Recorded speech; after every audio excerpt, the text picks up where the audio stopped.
Bonjour les amis et bienvenue dans ce nouveau micro-jardin.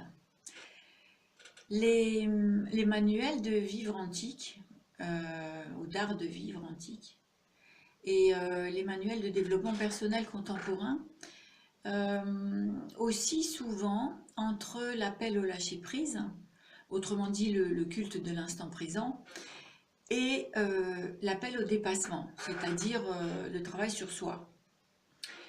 Mais le carpe diem peut aussi s'entendre d'une façon moins contemplative, c'est-à-dire cueille le jour peut aussi nous recommander de tout simplement ne pas perdre de temps et de ne pas tout remettre au lendemain.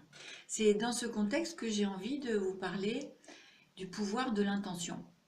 Nous avons tous vécu des synchronicités qui nous ont mis, en tout cas moi, dans un état jubilatoire.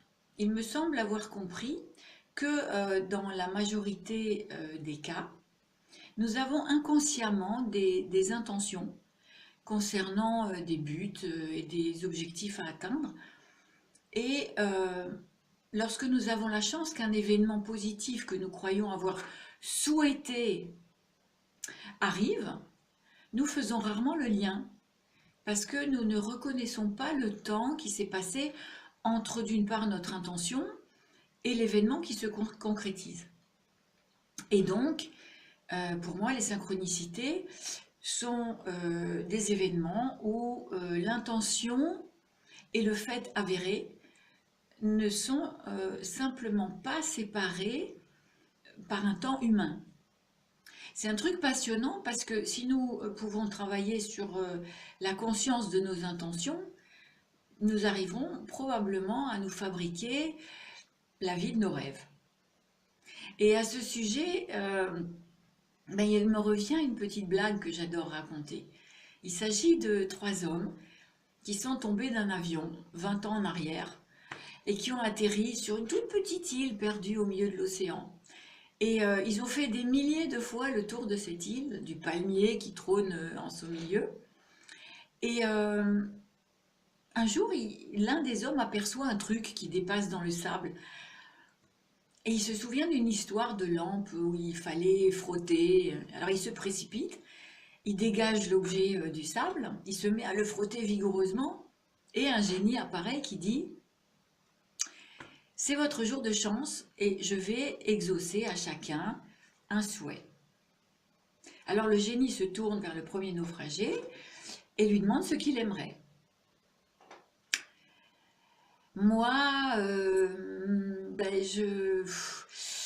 j'aimerais me retrouver dans un restaurant, un super restaurant, avec des assiettes en porcelaine, avec des couverts en argent, avec des verres en cristal, avec un morceau de bidoche comme ça. Et pouf, il disparaît. Alors le génie se retourne vers le deuxième naufragé et lui demande ce qu'il aimerait. Ah, moi, il dit, moi, je voudrais me retrouver dans une chambre d'hôtel 5 étoiles. J'aimerais un bain d'eau chaude, pas salée. J'aimerais plein de mousse odorante. J'aimerais des serviettes en coton. J'aimerais un lit avec des draps en soie tout frais. J'aimerais... Et pouf, il disparaît. Alors le génie demande au troisième homme ce qu'il désire. Moi, euh, je vois pas, non, rien. Comment ça, fait le génie? Mais ça fait 20 ans que tu tournes en rond sur cette minuscule petite île et tu veux rien?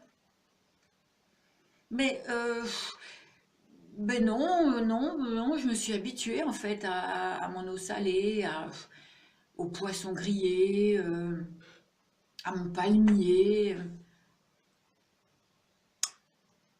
Peut-être, ouais, je me suis habituée à mes deux copains. Et pouf, les deux copains réapparaissent sur la plage. Ne nous y trompons pas. Le pouvoir de l'intention est d'une puissance insoupçonnée.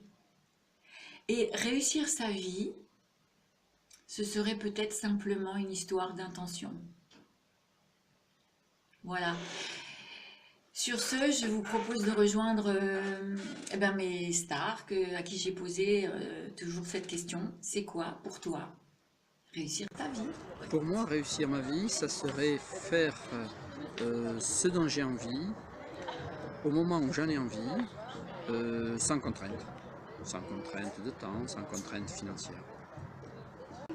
Réussir ma vie, c'est avoir une vie épanouie, donc une vie professionnelle épanouie où je m'éclate, une vie sexuelle épanouie, bien entendu, une vie familiale épanouie, enfin plein de vies en une où je me régale dans chacune d'elles. Ma réussir la vie ou ma vie, parce que ce n'est quand même pas la même chose. Hein? C'est que je te rende heureuse, hein? Fière et prospère, et que tu me regardes, et que ce soit la joie qui s'épanouisse de partout de ton corps, et voilà. Mais c'est super beau ça! Mais merci, c'est génial! Réussir ma vie, ce serait déjà être en paix avec moi-même. Être en paix avec moi-même pour que je ne sois pas dans le jugement, dans l'attente, et que ça facilite mes relations, parce que je suis en paix avec moi, les relations avec mes proches, déjà, hein, tout proche de la famille, et puis les gens avec qui je me trouve, même si quelquefois ils me grattent un peu, ou m'exaspèrent, ou j'ai envie de leur rentrer dedans. Voilà, que je sois apaisé. Et que si je suis apaisé, ben, les autres sont peut-être un peu apaisés, ça n'en sait rien. Mais enfin, déjà, pour moi, ce serait déjà pas mal d'être. Voilà. Et donc, pour avoir ces relations, j'ai besoin de relations, je ne suis pas un ermite, et des relations, si je suis en paix avec moi-même, elles sont plus harmonieuses avec mes proches, avec ceux avec qui je me trouve. Alors, je pense que c'est ça, arriver à réussir ça. J'ai arrivé à me dire en partant, ça y est, je suis vraiment en paix, et en paix avec tous ceux avec qui je suis en relation proche. Voilà, alors, voilà. En paix, et en même temps, je pense que la paix, ça amène cet autre versant de bienveillance, d'amour et, oui, et de gratitude, comme le disait ce brave monsieur Emoto hier soir. Amour et gratitude. D'abord, je veux te remercier, Micha, parce que grâce à toi, je peux en effet réfléchir à la question, parce que c'est rare hein, qu'on s'arrête et qu'on pense à cette question. Alors, pour moi, c'est quoi pour moi réussir ma vie? C'est d'arriver à être dans un amour total et inconditionnel pour moi.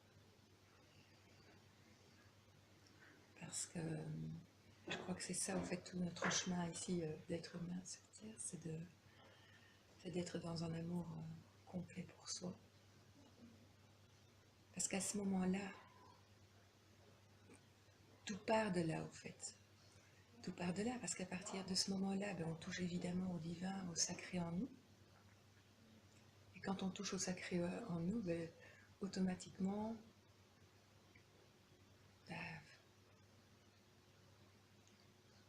tout sera limpide et facile et fluide, puisque de là, on arrivera à faire, avoir les pensées justes, l'émotion juste, les paroles justes, les actions justes, envers soi d'abord, et envers les autres.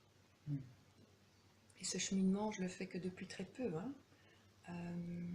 Mais j'ai vraiment bien compris et intégré ça. Au départ, j'aurais dit, c'est pouvoir être là pour les autres, mais non, c'est d'abord veiller à ce qu'on soit complètement là pour soi. Et le seul élément, c'est l'amour, voilà.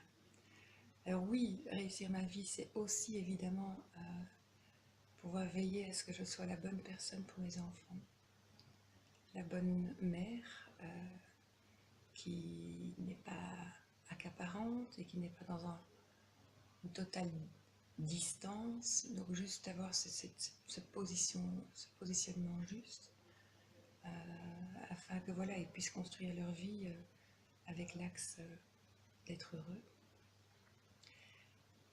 Et je sens aussi à l'intérieur de moi, réussir ma vie, c'est aussi veiller à pouvoir amener des étincelles de conscience chez les personnes que je rencontre et qui viennent à moi. Voilà, ça c'est vraiment, vraiment très important pour moi. Parce que pour moi, réussir sa vie, c'est cette présence totale à soi. Et si je peux en effet aussi amener une certaine présence, conscience à soi chez les autres, bah, ouais, là je peux vraiment dire, waouh, je le sens dans tout le corps. Là, j'aurais réussi ma vie. Et n'oubliez pas que vous avez le pouvoir de changer. Et je vous aime.